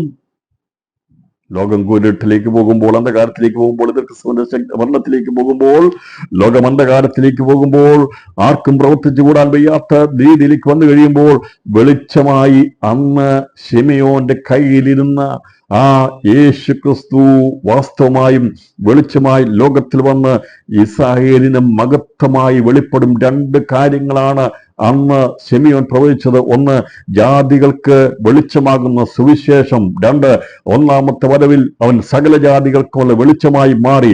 യേശുവിന്റെ 2ാമത്തെ വരവ് ഇസ്രായേലിന്റെ മഹത്വമായ വെളിപ്പെടും. ഇതുവരെ അത് വെളിപ്പെട്ടിട്ടില്ല. അതുകൊണ്ട് പറയുന്നത് അവർക്ക് അന്നത് മനസ്സിലായില്ല, മഹത്വമായവനെ അവർക്ക് മനസ്സിലായില്ല. എന്നാൽ ആ കാലഘട്ടത്തിൽ അത് മനസ്സിലാക്കിയെടുക്കുവാൻ ഭാഗ്യം ലഭിച്ചത് നോക്കി കർത്താവ് പറഞ്ഞു, നിങ്ങളുടെ കണ്ണ് കാണുന്നത് കൊണ്ടും നിങ്ങളുടെ ചെവി കേൾക്കുന്നതുകൊണ്ടും ഭാഗ്യമുള്ളത്. ഏറിയ പ്രവാചകന്മാരും രാജാക്കന്മാരും ഇച്ഛിച്ചിട്ടും അത് കണ്ടില്ല, നിങ്ങൾ കേൾക്കുന്നതിനെ കേൾപ്പാൻ ഇച്ഛിച്ചിട്ടും കേട്ടില്ല എന്ന് ഞാൻ നിങ്ങളോട് പറയുന്നു എന്ന് ഉത്തരം പറഞ്ഞു. കർത്താവ് പറഞ്ഞത് അവര് ഒരുപാട് പേര് കാത്തിരുന്നിട്ട് കാണാതെ പോയെങ്കിൽ ഇതിനകത്ത് മറ്റൊരു ശിമിയോനെ കുറിച്ച് ഇവിടെ രേഖപ്പെടുത്തി പറഞ്ഞെടുത്തത്, എല്ലാ കാലഘട്ടങ്ങളിലും ദൈവത്തിന് വേണ്ടി നിലകൊള്ളുന്നവരെ ദൈവം നിർത്തിയിട്ടുണ്ട്. ഒരിക്കലും ഇതിന്റെ ഇഴ അടുക്കാതെ പോകത്തില്ല, കണ്ണി മുറിഞ്ഞു പോകത്തില്ല. ദൈവം സ്ഥാപിച്ചിരിക്കുന്ന ഒരു കാര്യവും തകർത്ത് കളയുവാൻ സാത്താന് കഴിയത്തില്ല. ഇന്ന് ഈ പകൽ സമയം ആത്മാവ് വിളിച്ചു പറയുക, വിശുദ്ധന്മാരുടെ തലമുറയുടെ അതിന്റെ കണ്ണി മുറിച്ചു കളയുവാൻ നിനക്ക് കഴിയത്തില്ല. ദൈവാത്മാവിൽ സ്ഥാപിച്ചിരിക്കുന്ന ദൈവീയ കുടുംബങ്ങളുടെ ആ വിശുദ്ധ തലമുറയുടെ കണ്ണി മുറിക്കുവാൻ വേണ്ടി ശ്രമിക്കുന്ന അന്ധകാര മണ്ഡല പൈശാചിക ഇരുളെ ഇന്ന് ഞങ്ങൾ ഒരുമിച്ച് പറയുക, നിനക്ക് കണ്ണി മുറിക്കാൻ കഴിയത്തില്ല. കാലങ്ങൾ അന്ന് തുടങ്ങിയ ഏതിൽ സംഭവിച്ചു തുടങ്ങിയ ഇരുൾ അത് വ്യാപരിച്ചെങ്കിലും ഇന്ന് വരെയും ദൈവമായിട്ടുള്ള ബന്ധം നഷ്ടപ്പെടുത്തി കളയാൻ മനുഷ്യനെ ബന്ധിപ്പിക്കുന്ന കണ്ണികൾ അന്നും ഇന്നും ഉണ്ടായിരുന്നു. അത് വെളിച്ചമായി വെളിപ്പെട്ടിരിക്കുകയാണെന്ന് ഇന്ന് ആത്മാവിൽ ഞാൻ വിളിച്ചു പറഞ്ഞു. അതെ, പല പ്രവാചകന്മാർ കൈകോർത്ത് കൈപിടിച്ച് അതെ ഹാബേൽ മുതൽ ഉള്ളവർ കൈപിടിച്ചു കൊണ്ടുവന്ന ആ പ്രവചനത്തിന് നീതിമാന്മാരുടെ തലമുറ ശിമിയോനിലൂടെ എത്തി ദൈവത്തിന്റെ പുത്രനായിരിക്കുന്ന ക്രിസ്തുവിനെ കരങ്ങളിലെത്തിയിട്ട് പറഞ്ഞു, ഇത് ഞങ്ങളുടെ പിതാക്കന്മാർ കരം കോർത്ത് കൊണ്ടുവന്ന ആ ദൈവിക പ്രത്യാശയുടെ യഥാർത്ഥമായ വെളിപ്പാടാണ് എന്റെ കരങ്ങളിലിരിക്കുന്നത്. രാത്രിയിൽ ഇന്ന് ഈ പകൽ സമയത്തെ ഉപവാസ പ്രാർത്ഥനയിൽ പ്രിയപ്പെട്ടവരെ, അദ്ദേഹം പറഞ്ഞ ചെറിയൊരു കാര്യമല്ല പറഞ്ഞത്. കണ്ണുമുറിയാതെ തുടങ്ങി വന്ന ആദമിൽ നഷ്ടപ്പെട്ടു പോയെങ്കിൽ ആദത്തെ ദൈവം വീണ്ടും നീതീകരിച്ചു, ഹവ്വയെ നീതീകരിച്ച് ദൈവകൃപയിലേക്ക് നിർത്തി. അവിടുന്ന് തലമുറ ഹാബേലിലേക്ക് വന്ന് ഹാബേലിൽ നിന്ന് ഹാനോക്കിലേക്ക്, അങ്ങനെ ആ ഇടമുറിയാതെ നോഹിയിലൂടെ അബ്രഹാമിലൂടെ യാക്കോബിലൂടെ കടന്നു വന്ന് മലാഹിയുടെ പ്രവചനം കഴിഞ്ഞ് ശിമിയോനിലേക്ക് എത്തിയപ്പോൾ ഇവിടെ പറയുക, അന്ന് ഞങ്ങളുടെ പൂർവ്വ പിതാക്കന്മാർ അവർ കണ്ണിമുറിഞ്ഞു പോകാതെ കൊണ്ടുവന്ന ഒരു തലമുറയുണ്ടല്ലോ. അതുകൊണ്ടാണ് ചരിത്രത്തിൽ തലമുറകൾ എഴുതിയിരിക്കുന്നത്. ആദം മുതൽ ക്രിസ്തു വരെയുള്ള തലമുറയും ക്രിസ്തു മുതൽ ആദം വരെയുള്ള തലമുറയെ കുറിച്ചൊക്കെ വളരെ വ്യക്തമായി മത്തായി സുവിശേഷത്തിൽ ലൂക്കോസും രേഖപ്പെടുത്തി. കണ്ണിമുറിച്ചു കളയാൻ കഴിഞ്ഞിട്ടില്ല എന്ന് ഞാൻ ആത്മാവ് വിളിച്ചു പറയുക. പിശാചിന് കഴിയത്തില്ല. ദൈവം ആരംഭമിട്ടതിനെ നിനക്ക് നശിപ്പിക്കാൻ കഴിയത്തില്ല. അത് ദൈവികമെങ്കിൽ അതിനെ നശിപ്പിക്കാൻ കഴിയത്തില്ല. മാനുഷ്യമെങ്കിലോ അത് നിലനിൽക്കുകയില്ല. ദൈവസഭയും ദൈവപ്രവൃത്തിയും ദൈവത്തിന്റെ വിശുദ്ധ തലമുറയും മാനുഷികമല്ല, ദൈവികമായതുകൊണ്ട് നിലനിൽക്കുക തന്നെ ചെയ്യും. എങ്ങനെയും ഈ കണ്ണു മുറിച്ചു കളയുവാൻ, അന്ധകാരത്തിലാക്കുവാൻ, ഇല്ലാതാക്കി കളയുവാൻ, തലമുറകളെ അകറ്റിക്കളയുവാൻ ശ്രമിക്കുമ്പോൾ ഇന്ന് പകൽ സമയം കരമുയർത്തി പറയണം, നിനക്കത് കഴിയത്തില്ല. കാരണം ഞങ്ങൾ കണ്ടിരിക്കുന്നത് ഞങ്ങളുടെ കർത്താവ് സകലത്തിനും മതിയായവനാ. അവന്റെ കരങ്ങളിലാ ഞങ്ങൾ കരം പിടിച്ചിരിക്കുന്നെങ്കിൽ ഈ കരം അവൻ വരുവോളം ഇവിടെ തലമുറയായി ഞങ്ങളുടെ സങ്കേതമായിരിക്കും. കരമുയർത്തില്ല ഒരു സ്തോത്രം ചെയ്താട്ട്. ഇവിടുന്ന് ഒരു തലമുറ പോകുമ്പോൾ അടുത്ത തലമുറ ഉയരാൻ പോകുകയാണ്. ദൈവത്തിന് നിൽക്കുന്ന ഒരു തലമുറയുണ്ടാകും. അവന്റെ കരം പിടിക്കുന്നവരെ വിശുദ്ധന്മാരുടെ തലമുറ ഇവിടെ ഉണ്ടായിരിക്കുമെന്നാണ് കർത്താവ് പുതിയ നിയമത്തെ നോക്കി പറഞ്ഞത്. പഴയന്മാർ പലരും കണ്ടിട്ടില്ല, കേൾക്കാതെ പോയെങ്കിലും കണ്ണുമുറിയാതെ കൊണ്ടുവന്നു എന്നുള്ളത് ഇവിടെ ചരിത്രമായ കാര്യമായ രണ്ട് കാര്യം ശിമയോൻ പ്രസ്താവിച്ചു. ഒന്ന് പറഞ്ഞു, ഇവൻ ജാതികൾക്ക് വെളിപ്പെടാനുള്ള വെളിച്ചമാണെന്ന് പറഞ്ഞാൽ കുരുത്തിൽ കിടന്ന സകല ജാതികളായിരിക്കുന്ന എല്ലാവരും അന്ധകാരത്തിലായിരുന്നപ്പോൾ നമ്മെ പ്രകാശിപ്പിക്കുന്ന ലോകത്തിന്റെ വെളിച്ചമായിരിക്കുന്ന യഥാർത്ഥമായി ക്രിസ്തു വെളിപ്പെട്ട് കഴിഞ്ഞപ്പോൾ ശിമയോൻ പറഞ്ഞു ഇവൻ ലോകത്തിന്റെ വെളിച്ചമാണെന്ന് പറഞ്ഞത്. രണ്ടാമത് പറഞ്ഞു ഇവൻ ഇസ്രായേലിന്റെ മഹത്വമാണ്. രണ്ട് കാര്യം, യേശുവിന്റെ രണ്ട് പ്രത്യക്ഷതകളെ കുറിച്ച് വളരെ വ്യക്തമായി അന്ന് ഈ ശിമയോൻ അവൻ പ്രവചിപ്പാനിടയായി തീർന്നു. ആ ഒരു പ്രവചനം അത് അവിടെ നിലനിൽക്കും. യേശുവിനെ കരങ്ങളിലേന്തി അവൻ പ്രവചിച്ച പ്രവചനമാണ്. അത് നമുക്ക് വെളിപ്പെട്ട് കാണുവാൻ സാധിക്കുക. കഥ പറഞ്ഞു, അന്ന് പ്രവാചകന്മാർക്ക് കാത്തിരുന്ന് അനേകം കാണാൻ കഴിഞ്ഞു പോയിട്ടില്ല, എന്നാൽ നിങ്ങൾ കാണുന്നത് കൊണ്ട് ഭാഗ്യമുള്ളതാ. പുതിയത്തിലേക്ക് വന്നപ്പോൾ കർത്താനുകൃപയാൽ നമുക്ക് കാണാൻ സാധിക്കുന്നത് ഈ യേശുവിനെ കണ്ടെത്താനുള്ള ഭാഗ്യം ലഭിച്ചതിനായി സ്തോത്രം ചെയ്യാം. ദൈവത്തെ കാണേണ്ടതുപോലെ കാണുവാൻ നമ്മുടെ കണ്ണു തുറന്നതിനായി സ്തോത്രം. നമ്മൾ കർത്താവിനെ പ്രത്യക്ഷത്തിൽ നമ്മൾ കണ്ടിട്ടില്ലെങ്കിലും ഈ ശൗലിനെ കുറിച്ച് പറഞ്ഞിരിക്കുന്നത് 12 പേര് ഇവരെ കുറിച്ച് പറഞ്ഞതിന് ശേഷമായി 500-ലധികം ആൾക്കാർക്ക് ദൈവം പ്രത്യക്ഷപ്പെട്ടിരുന്നു. അവരിൽ പലരും യേശുവിനെ കണ്ടിരുന്നു. എന്നാൽ അതിൽ നിന്ന് വ്യത്യസ്തമായിരിക്കുന്ന ഒരു വ്യക്തി യേശുവിനെ കണ്ടതിനെ കുറിച്ച് ഇവിടെ നമുക്ക് കാണാൻ സാധിക്കുന്നത്, നമുക്ക് അപ്പോസ്തല പ്രവൃത്തി കാണാൻ സാധിക്കുന്നത്. അവിടെ അവൻ എതിരായിട്ട് നിന്നവനായിരുന്നെങ്കിലും അവനും യേശുവിനെ കാണേണ്ടതുപോലെ കാണുവാൻ കഴിഞ്ഞു. ആത്മവിശ്വാസത്തിൽ അവൻ യേശുവിനെ കണ്ടപ്പോൾ അവന് മനസ്സിലായി അവൻ ആരെയാണോ എതിർത്ത് നിന്നിരുന്നത് ആ പ്രകാശം അവന്റെ ചുറ്റും മിന്നിയപ്പോൾ ആ പ്രകാശത്തിൽ അവന്റെ കണ്ണ് 3 ദിവസം കാണാതെ കാഴ്ചയില്ലാതായി പോയെങ്കിൽ 3-ാമത്തെ ദിവസം അനന്യാസം വന്ന് അവന്റെ തലമേൽ കൈവച്ച് പ്രാർത്ഥിച്ചു കഴിഞ്ഞപ്പോൾ അവൻ വെളിച്ചം അവൻ കണ്ണ് കാണുവാനിടയായി തീർന്നു. എന്നാൽ അവൻ കാണേണ്ടവനെ കണ്ടത് ആത്മവിശ്വാസത്തിലായിരുന്നു. അതുകൊണ്ടാണ് പൗലോസ് പറഞ്ഞത്, അകാല പ്രജ പോലുള്ള എനിക്കും അവനെ കാണുവാൻ ഇടയാറ്റുന്നു എന്നുള്ളത്.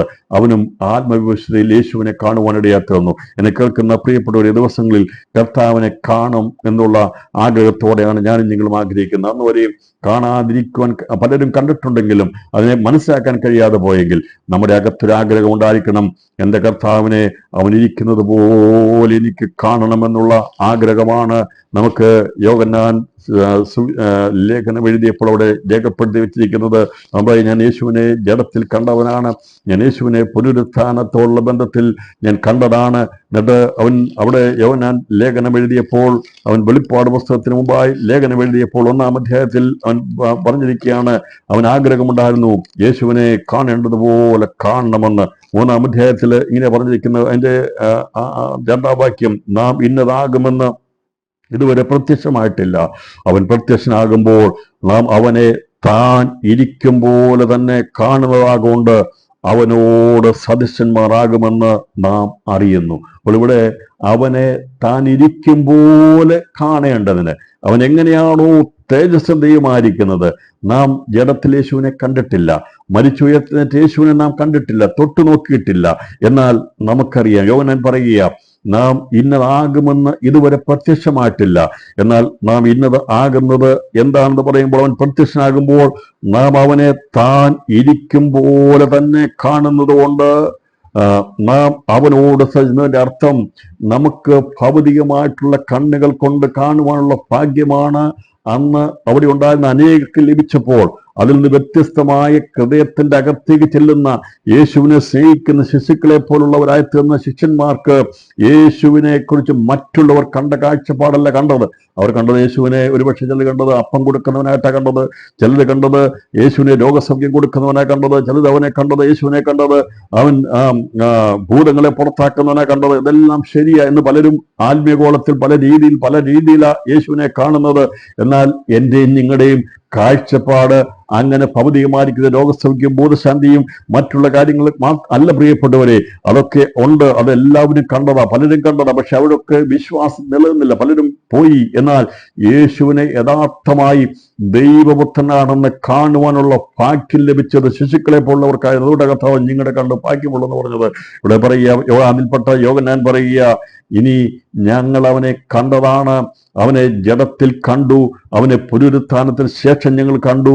അതിനുശേഷമായി യോഹന്നാൻ പറയുക, എനിക്ക് അവനെ കാണേണ്ടതുപോലെ കാണുവാൻ, അത് നാം അവൻ ഇരിക്കുന്നത് അവനെ നാം എങ്ങനെയാണോ തേജസ്സിൽ കാണേണ്ടത് അതുപോലെ കാണുമെന്ന് പറഞ്ഞിട്ടുണ്ടെങ്കിൽ നമുക്ക് കാണാൻ സാധിക്കുന്നത് പത്മോസിൽ വെച്ച് യോഹന്നാൻ അവൻ ആഗ്രഹിച്ചതുപോലെ കാണുവാനിടയായിരുന്നു.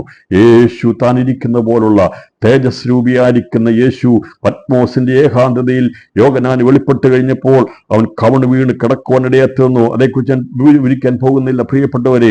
അവന്റെ ആഗ്രഹം അതായിരുന്നു, യേശുവിനെ കാണുവാനുള്ള ആഗ്രഹം അവനും ഉണ്ടായിരുന്നു. താൻ ഇരിക്കുമ്പോൾ നാം അവനെ കാണും, അവൻ പ്രത്യക്ഷനാകുമ്പോൾ ആണെന്ന് വിചാരിച്ച് അവൻ അതിനുവേണ്ടി കാത്തിരിക്കുകയാണ്. അവന്റെ യോഹന്നാന്റെ ജീവിതത്തിന്റെ ആഗ്രഹം അതായിരുന്നു. ജഡത്തിൽ കണ്ട യേശുവിനെ, പുനരുത്ഥാനം കണ്ട യേശുവിനെ, അവൻ സ്വർഗാരോഹണം ചെയ്യുന്നവനായി കണ്ട യേശുവിനെ, അവന്റെ തേജസ്സിന്റെ പൂർണ്ണതയിൽ എനിക്ക് കാണണമെന്നുള്ള ആഗ്രഹം യോഹന്നാനുണ്ടായിരുന്നു. ഞാൻ സന്ദേശം നടത്താൻ പോകുക. ശിമിയോന് ആ കാലഘട്ടത്തിൽ പഴയ നിയമത്തിന്റെ കാര്യങ്ങൾ വായിച്ചിട്ട് രക്ഷകനായിരിക്കുന്ന ആശ്വാസൻ യേശുവിനെ കാണുവാൻ ആഗ്രഹമുണ്ടായിരുന്നെങ്കിൽ ഈ യോഹന്നാനൊരു ആഗ്രഹമുണ്ടായിരുന്നു. അവൻ ഇരിക്കുന്നത് പോലെ അവനെ ഒന്ന് കാണണം. അവനെ ജഡത്തിൽ കണ്ടവനാണ്. യേശുവിനെ പുനരുത്ഥാനത്തിന് ശേഷമായി കണ്ട യോഹന്നാൻ, യേശു സ്വർഗാരോഹണം ചെയ്യുന്ന മേഘത്തിൽ എടുക്കപ്പെടുന്ന കണ്ട യോഹന്നാൻ, അവൻ ലേഖനം എഴുതുമ്പോൾ അവൻ ആഗ്രഹത്തോടെ പറയുക, അവൻ ഇരിക്കുന്നത് പോലെ നാം അവൻ പ്രത്യക്ഷനാകുമ്പോൾ കാണുമെന്നുള്ള വലിയ പ്രതീക്ഷ നമുക്ക് തന്നുകൊണ്ട് അവൻ ഇരിക്കുമ്പോൾ അവന്റെ ആഗ്രഹത്തെ കണ്ടുകൊണ്ട് പത്മോസ് എന്ന ദ്വീപിലേക്ക് അവനെ വിട്ടത് അവന്റെ ആഗ്രഹത്തെ അവന് വെളിപ്പെടുത്തി കൊടുക്കാൻ വേണ്ടിയ തേജോമനായിരിക്കുന്ന ദൈവം 7 നിലവിളക്കുടെ നടുവിൽ ഉലാവുന്ന തേജസ്വരൂപിയായിരിക്കുന്ന യേശു അവൻ ഇരിക്കുന്നത് പോലെ അവന് വെളിപ്പെടുത്തി കൊടുക്കുവാൻ ഇടയെത്തുന്നെങ്കിൽ നിന്റെ ആഗ്രഹം എന്താണോ അത് ദിവസങ്ങളിൽ അത് സാധിപ്പിച്ചെടുക്കാൻ പോകുകയാണ്. കണ്ണുകളടയ്ക്കാൻ നമുക്ക് പ്രാർത്ഥിക്കാം. പലരും നോക്കിയിരിക്കുന്നുണ്ട്, പലതും ആഗ്രഹിക്കുന്നുണ്ട്. എന്നാൽ ദൈവമക്കളുടെ ആഗ്രഹങ്ങളെ ദൈവം തള്ളിക്കളയുകയില്ല. നമ്മുടെ ആഗ്രഹത്തെ അവൻ തരും. നിശ്ചയമായിട്ട് വ്യക്തമായിട്ട് ആഗ്രഹമുണ്ട്. അതെ, നമ്മുടെ ജീവിതത്തിലെ പ്രത്യാശ, എന്റെ കണ്ണടഞ്ഞു പോയാലും എനിക്കെന്റെ കർത്താവിനെ കാണേണ്ടതുപോലെ കാണണം. അവൻ ഇരിക്കുന്നത് പോലെ അവനെ എനിക്ക് കാണണം. എല്ലാ കടങ്ങളും എടുത്ത് ദൈവത്തിന് സ്തോത്രം ചെയ്ത തങ്ങളുടെ ആഗ്രഹം ദിവസങ്ങളിൽ ഉണ്ടാകുവാൻ ദിവസങ്ങളിൽ നമുക്ക് ആഗ്രഹിക്കാം. അതുപോലെ തന്നെ നമ്മളോട് കർത്താവ് പറഞ്ഞിരിക്കുന്ന നല്ല ആഗ്രഹങ്ങളെ കാണാതെ കണ്ണടയുവാൻ ദൈവം സമ്മതിക്കുകയില്ല. അതിനുവേണ്ടി ആഗ്രഹിക്കുന്ന കാര്യങ്ങളെ നിയോഗപ്രകാരം, ആത്മനിയോഗപ്രകാരം നടത്തുന്ന മാസങ്ങളാക്കി തീർക്കുവാൻ പോകുക. അത് തലമുറകളെ കുറിച്ച് നീ ആഗ്രഹിക്കുന്ന ചില ചിന്തകളുണ്ട്, ചില ആഗ്രഹങ്ങളുണ്ട്. അത് ക്കാൻ വേണ്ടി ആഗ്രഹിക്കുന്ന ചില ആഗ്രഹത്തോടിരിക്കുന്ന പ്രിയപ്പെട്ടവരെ ആത്മാവിൽ ദൂത് പറയുക. ചില നിയോഗം ദൈവം തരാൻ പോകുക. അതിന്റെ സമയം ആയിരിക്കുക. നീ കാത്തിരുന്ന ചില നന്മകൾ അത് ആത്മപ്രകാരമുള്ള നിയോഗമായി ദൈവാത്മാവ് നടത്താൻ പോകുക. അതിന്റെ സ്ഥലത്തേക്ക് കൊണ്ടെത്തിക്കാൻ പോകുക. ചില യാത്രകൾ ദൈവം ഒരുക്കുമെന്ന് ആത്മാവിൽ ദൂത് പറയുക. ചില നന്മകൾ കാണുവാൻ വേണ്ടി, ചില ഈ ദിവസങ്ങളിൽ ചില നന്മകൾ നിന്റെ കരങ്ങളിൽ വരുവാൻ വേണ്ടി ഈ ശിബിയോനെ ദൈവത്തിന്റെ ആലയത്തിലേക്ക് കൊണ്ടുപോയെങ്കിൽ, അത് കരങ്ങളിൽ എത്തിക്കുവാൻ വേണ്ടി അവനെ യാത്ര നടത്തിയെങ്കിൽ, ചില വ്യക്തികളെ ചിലരെ ദിവസങ്ങളിൽ ദൈവാത്മാവ് വെളിയിൽ കൊണ്ടുവരാൻ പോകുക. ചില നിയോഗങ്ങൾ പ്രാപിച്ചെടുക്കാൻ വേണ്ടി ദൈവ നിയോഗത്താൽ ദൈവം ചില യാത്രകൾ ഒരുക്കാൻ പോകുകയെന്ന് 2024 മാസം ഞാൻ ആത്മാവിൽ ദൂത് പറയുക. ചില ആഗ്രഹങ്ങളുടെ സബലീകരണം കാണുവാൻ വേണ്ടി ദൈവാത്മാവ് ഒരുക്കുന്ന യാത്രകൾക്കായി സ്തോത്രം ചെയ്യാൻ കരങ്ങളിൽ നിന്ന് സ്തോത്രം ചെയ്തോണം. ദൈവം തരുന്ന നിയോഗത്തിനായി ദൈവത്തിന് ദൈവത്തിന് സ്തോത്രം ചെയ്യാം. എല്ലാറ്റിലുപരിയായി നാം കാത്തിരിക്കുന്ന മറ്റൊന്നിനു വേണ്ടിയല്ല, നമ്മുടെ കർത്താവിനെ, അവനെ തേജസ്സിൽ നമുക്ക് കാണുവാൻ ആഗ്രഹമുണ്ട്. അവൻ വെളിപ്പെടുമ്പോൾ നാം അവനെ മുഖാമുഖം കാണുവാൻ വേണ്ടി ഞാനും നിങ്ങളും ആഗ്രഹത്തോടെ കാത്തിരിക്കുക. അന്ന് ശിഷ്യന്മാരെ നോക്കി പറഞ്ഞത്, ഓ നിങ്ങൾ കാണുന്നത് കൊണ്ട് നിങ്ങൾ കണ്ണ് ഭാഗ്യമുള്ളതെന്നാ പറഞ്ഞെങ്കിൽ, നമ്മുടെ ജീവിതത്തിൽ നമുക്ക് ഈ ശരീരത്തിൽ ജീവിക്കുമ്പോൾ നമുക്ക് പറയാം, കർത്താവേ ഞങ്ങളുടെ ആഗ്രഹവും വാഞ്ചയും ഒന്ന് മാത്രമാ. ശിമയോൻ കാത്തിരുന്നത് പോലെ, ക്രിസ്തുവിനെ കാണുവാൻ വേണ്ടി കാത്തിരുന്നത് പോലെ ഈ തലമുറയിൽ ദൈവാത്മാവ് തീരുമാനമെടുക്കുക. ക്രിസ്തു പ്രത്യക്ഷപ്പെടുന്നവരെ മരിക്കുകയില്ല, ഈ ജീവനോടിരിക്കുമെന്ന് ദൈവം രേഖപ്പെടുത്തിയിട്ടുണ്ടെങ്കിൽ അവനെ കാണാതെ കണ്ണടയവൻ കഴിയത്തിന് രൂപാന്തരപ്പെടുന്ന കണ്ണുകളോടെ ക്രിസ്തുവിനെ കാണുവാൻ കഴിയും എന്നുള്ള ദൂത് ഞാൻ കൈമാറിക്കൊണ്ട് ഈ ഉപവാസ പ്രാർത്ഥനയ്ക്ക് ദൂതിന് വിടാൻ വിടുക. എല്ലാ കടങ്ങളും ദൈവത്തിന് സ്തോത്രം ചേർത്ത് നാം കാണുന്നത് നിരാശയല്ല, നാം കാണാൻ പോകുന്നത് ദുഃഖമല്ല, അത് കണ്ണുനീരല്ല, അതെല്ലാം മാറിപ്പോകും, അതെല്ലാം ഓടി തീർന്നു പോകും. നാം കാണാൻ പോകുന്നത് കണ്ണുനീരില്ലാത്ത, മരണമില്ലാത്ത, ദുഃഖമില്ലാത്ത സന്തോഷമുള്ള പൊതുവാன ഭൂമിയെ നാം കാണും. അവിടെ നാം ക്രിസ്തുവിനോടുകൂടെ വാഴും. നാം കാണാൻ പോകുന്ന സ്വർഗീയമായിരിക്കുന്ന നന്മകൾക്കായി, അനുഗ്രഹത്തിനായി അവനെ കാണേണ്ടതുപോലെ കാണും. പിതാവാം ദൈവത്തെ നാം കാണും, ക്രിസ്തുവിനെ നാം കാണും, പരിശുദ്ധാത്മാവിനെ നാം കാണും, പുതിയ യെരൂശലേമിൽ നാം കാണും. അതെ, വരുവാനുള്ളതിൽ നാം അവനോടുകൂടെ കാണും. ദുഃഖമില്ലാത്ത, മുറവിടിയില്ലാത്ത, മരണമില്ലാത്ത, കണ്ണുനീരില്ലാത്ത, ഭാരമില്ലാത്ത, വേദനയില്ലാത്ത, രോഗമില്ലാത്ത വരുവാനുള്ള ലോകത്തിൽ അവനോടുകൂടെ വാഴുമെന്നുള്ള പ്രത്യാശയുള്ള ദൈവജനം കരങ്ങളുടെ ദൈവത്തിന് സ്തോത്രം ചെയ്താൽ എല്ലാ നിരാശയും എല്ലാ ഭാരങ്ങളും മാറിപ്പോകട്ടെ. കണ്ണുനീരും മുറവിളിയും നിലവിളിയും എല്ലാം മാറിപ്പോയി ദൈവം സകലം പുതുതാക്കുവാൻ വേണ്ടി ദൈവാത്മാവ് നമ്മളെ പുതുക്കിയെടുക്കുന്ന ദൈവ സന്ദേശത്തിന്റെ ദൂതിനായി ഇന്ന് പകൽ സമയം ആത്മാവിൽ ദൂത് പറയുക. നമ്മെ പുതുതാക്കുന്നവന്റെ ശക്തി, ആ പുതുക്കത്തിന്റെ ആത്മാവെന്ന് ഈ പകൽ സമയത്ത് ഉപവാസ പ്രാർത്ഥന വ്യാപരിക്കുന്നുണ്ട്. ഒരു പുതുക്കത്തെ ശക്തി നിന്നെ പഴയതാക്കാൻ വേണ്ടി ശ്രമിക്കുന്ന, നിരാശപ്പെടുത്താൻ ശ്രമിക്കുന്ന, ഒതുക്കുവാൻ ശ്രമിക്കുന്ന അന്ധകാര മണ്ഡല ഇരുളിന്റെ ശക്തിയിൽ പുതുക്കുന്ന ദൈവാത്മാവിന്റെ, പുതുക്കത്തിന്റെ ആത്മാവിന്റെ, പുതുവചനത്തിന്റെ ശക്തി ഈ ഉപവാസ പ്രാർത്ഥന വ്യാപരിക്കുന്നുണ്ട്. Hallelujah, hallelujah. ഏറ്റെടുക്കുന്ന ദൈവത്തെ ഞാൻ ദൈവത്തിന് സ്തോത്രം ചെയ്യുന്നു. കർത്താവ് നമ്മെ നയിക്കുന്ന വഴികൾക്കായി സ്തോത്രം ചെയ്യുന്നു. എല്ലാ കടങ്ങളും ദൈവത്തിന് സ്തോത്രം ചെയ്താട്ടെ. അല്പസമയം ദൈവത്തിന് മഹത്വം കരയറ്റിയാട്ടെ. ശെമിയോനെ പോലെ, പത്രോസ് യാക്കോബിനെ പോലെ, യോഹന്നാനെ പോലെ, പത്മോസിൽ കണ്ട യോഹന്നാനെ പോലെ ഞാനും അവനെ കാണും, അവന്റെ തേജസ്സിൽ കാണും. അവനോടുകൂടെ ഞാനും എന്റെ സദൃശന്മാരായി അവനിരിക്കുന്നത് പോലെ നമ്മെ സദൃശന്മാരാക്കി അവനെ കാണാമെന്നുള്ള വലിയ പ്രത്യാശയോടെ ഈ ദൂത് ഞാൻ വിരാമം വിടുന്നു. ദൈവമായ കർത്താവ് നമ്മെ ഏവരെയും ധാരാളമായി അനുഗ്രഹിക്കുമാറാകട്ടെ. Thank you.